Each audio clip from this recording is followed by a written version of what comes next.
It was very painful. అంతకు ముందే ఒక్కొక్క బుక్ 1500 2000 రూపాయలు పెట్టి కొనుక్కున్న రోజులు నావేవి.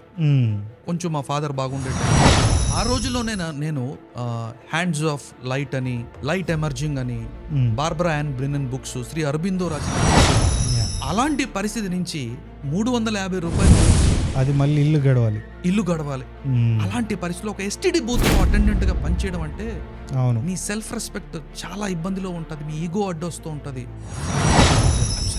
అండ్ నేను కాస్త చదువుకున్నాను కాబట్టి చుట్టూ ఉన్న వాళ్ళు నువ్వు చదువుకున్నావు కదా, నువ్వు ఏదైనా పని చేయొచ్చు కదా అని అనేవాళ్లే గాని ఎక్కడైనా సహాయం చేసి ఒక చిన్న పని ఇప్పించేవాళ్ళు. I was going through an emotional disturbing phase. దాంతో పాటు నా కాన్ఫిడెన్స్ సరిపోవట్లా, నా సెన్స్ ఆఫ్ సెల్ఫ్ రెస్పెక్ట్ సరిపోవట్లా, కాన్ఫిడెన్స్ కన్విక్షన్ రావట్లేదు. అంటే ఈ రియాలిటీలోకి రావాలి. ఇప్పుడు నేను స్పిరిచువాలిటీలో ఉంటే అవ్వదు, ఎందుకంటే now you need to generate money. End of the day of course father job వదిలిపెట్టారు, మనీ ఫ్లో ఆగిపోయింది. Somebody should take whatever little money we had, we started small businesses. Every business failed. And what kind of business? Small businesses we started.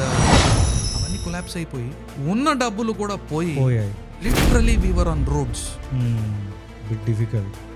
And ఆ situation ఎలా ఉందంటే 1 whole month మేము ఒక పూట భోజనం చేసాం. It was horrible.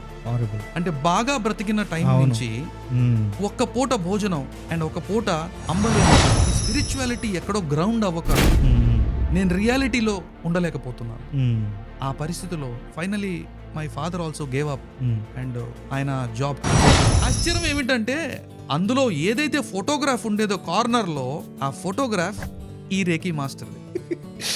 అదే నేను దేని గురించి అయితే వెతుకుతున్నానో అది కూడా నా గురించి వెతుకుతాను.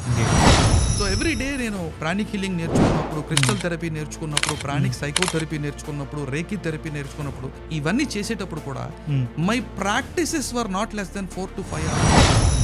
అక్కడ ఒక విచిత్రమైన థెరపీ గురించి రాశారు. ఆ థెరపీలో ఏంటి అని అంటే మన చుట్టూ ఉండే ఎనర్జీని మన త్రూగా ప్రసరించి కాన్షియస్ గా ఇతరులకు కూడా ఈ ఎనర్జీని పాస్ చేయొచ్చు అని ఒక సబ్జెక్ట్ లాగా దాన్ని రాశారు. Exactly. There was something special about it. And I wanted to understand that uniqueness. What made him such a powerful influencer? Yes, he is.